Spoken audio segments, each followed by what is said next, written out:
Hey, what is going on? Braden Flynn here from Film Supply Club. I'm on a destination shoot and going to show you how I sort of lead up to the day, how I scout, how I shoot just details and decor, just like things that represent the area that I'm in. And yeah, it's sort of an approach if you're shooting something editorially, or if you do shoot weddings and want to know more about weddings, can talk more about that. But that's what I'm going to be doing and showing you that approach. Shooting the Contax 645, it's sort of my main gun. Portra 400 mostly in there. But hopefully this is a helpful video and hope you dig it.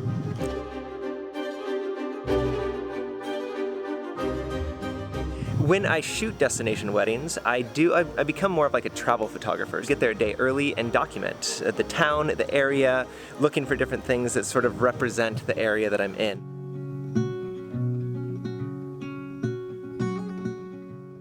I always try to walk the streets of small towns, just like this is the downtown of this area of Newport, Rhode Island, and so I'm always looking for like little storefronts, little pops of color, things like that.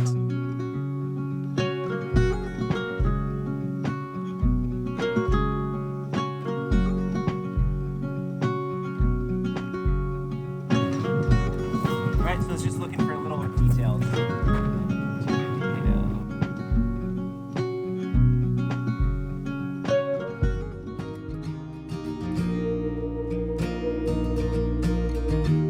So I'm on property here as where I am going to be shooting tomorrow. So just wanting to walk the ground, sort of have scoped out where I want to be. The light is going to be facing, so the sun's over here right now, which I actually like to shoot backlit. So if I was to shoot into this building right here, which I'm sure people are going to want, you know, it's going to be really front lit. So if we have this nice cloud cover, this would work. But I think other than that, everyone's going to be squinting, which nobody likes. So I typically am shooting backlit. So using probably this area right back over here, you've got this beautiful tree. How insane is the inside of this tree? Man, California, the oldest things are about like 100 years old, where I love getting to come to the East Coast and actually be around things that are older trees, older buildings. It's just beautiful. Get some of this with the sun, with like this little backlit sun sparkle happening up here. It's gonna be really like gorgeously backlit. Yeah, so this is what I'm doing. I'm just sort of walking around, figuring out where can I do group shots, where can I take photos of the couple. And like this would be for any sort of shoot that you're doing on location. It's just really scoping out, because when it comes down to it, when you're the photographer, whether you're working with an art director, you're working with a stylist, a designer, whatever, at some point they're gonna look to you and be wondering, all right, where are we going, where are we shooting? And you're gonna have to know, like, okay, in this light, this is what we're doing. We're gonna be right over here. We're gonna be doing this. We're gonna be under that tree, not under that tree, in front of this building, right? So you have to like really have a game plan and be on it when you're shooting. It's one thing if you just have a friend and you're walking around like, oh, let's take some photos. But like when you have like a time crunch and you have to do either like multiple outfits, or you have only 25 minutes with a couple, then you have to really know, like, how do you use the space to the best of its ability? How do you know, like, where are the secret nooks and crannies, where, you know, the things you could have missed? So that's what I always try and do, just like walk the grounds, know what I'm doing, know what I'm getting into, and this is a pretty one, so very happy.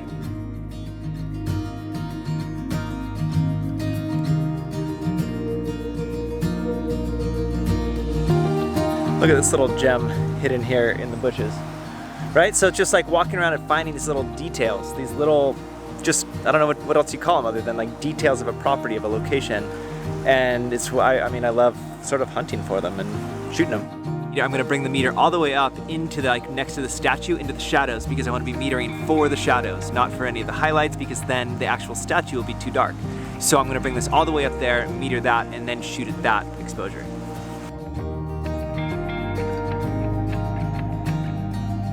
I want to shoot sort of a straight shot right down here. I'm going to shoot it vertically, and going to have all these nice lined up rows of bushes, hedges, whatever you want to call them, and shoot it that way. So I'm going to be at 60th at f8 to get a little bit of depth of field in there, and I don't want to go a 30th for handheld and do f11.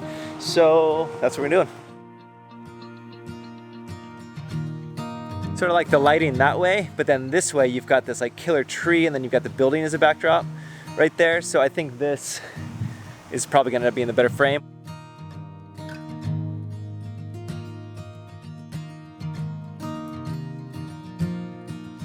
Again, this is why we sort of walk around, so we can have a game plan as to know exactly where we're gonna go, where we're gonna take them.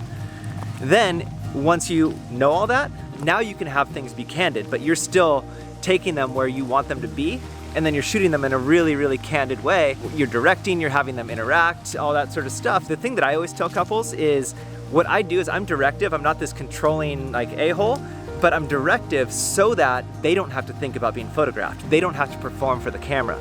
Even models, like I've worked with a ton of models, and like models love direction, actors love direction. That's why they have directors, right? But it's being able to help them be in a place where they know exactly what to do, and they're not having to feel like they're having to perform for the camera. So I feel like that is one of the most important jobs of a photographer. Whether, yeah, you find the light, you find the shots, but it's directing so that you can have your couples, your subject, your model comfortable in front of the camera.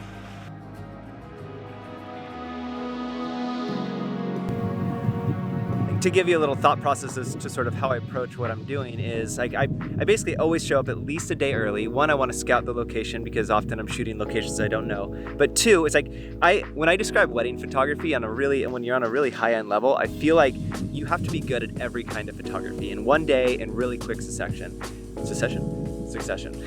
And with that, you've got to be an amazing portrait photographer. You've got to be a fashion photographer. You've got to be an event photographer. You've got to be a food photographer. You've got to be, you're shooting details, you're shooting still lifes, you're shooting travel. So as a travel photographer, so a lot of my work gets featured in magazines, and with that, like, yes, they want good photos of the couple, but maybe like one or two. The rest are like details that tell the story of the day. Or also, like, I put together an album for the couple, which is ultimately like laying out a magazine. And so you have to have images that can go, like, that can pair next to possibly a portrait of them. So you've got some ships and then you've got them, or you've got a whole page that's just something that's showing the location. That's just something I do. So behind me, this is the Newport Bridge in Rhode Island. And I got a little lighthouse right here. And so just really just walking around, getting the town, I'm trying to be not in touristy areas and shoot stuff that is real to the area, because often these are special to people, and this is why they choose those locations. But yeah, something for you to think about, and would love to hear down below. Do you want to hear more about wedding photography? Because, I mean, that is my specialty. I shoot a lot of other stuff. So yeah, would love to give feedback if any of you want that. Can link to some other videos that I've done in the past. Yeah, let me know if you want to hear more. But when I'm shooting more like landscapes and stuff, I try to have as high of an aperture as I can, or as low as an aperture in regards to how stopped down you are, because then you get more range of depth of field. Like maybe when I shoot this lighthouse, I'll shoot it closer to, like, I don't necessarily need all the boats in the background, so maybe I'll shoot that at like a 5.6, but then out here I'll shoot this closer to f16 or f22.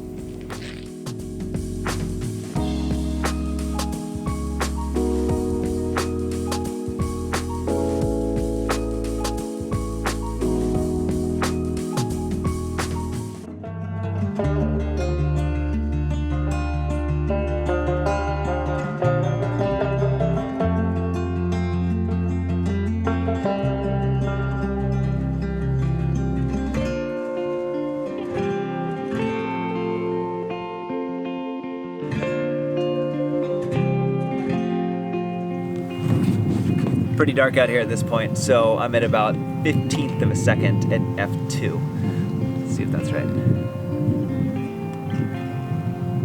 Yeah, 15th of a second at f2. So I'm gonna basically be using my knees as a tripod, holding it still, holding my breath, and taking this shot.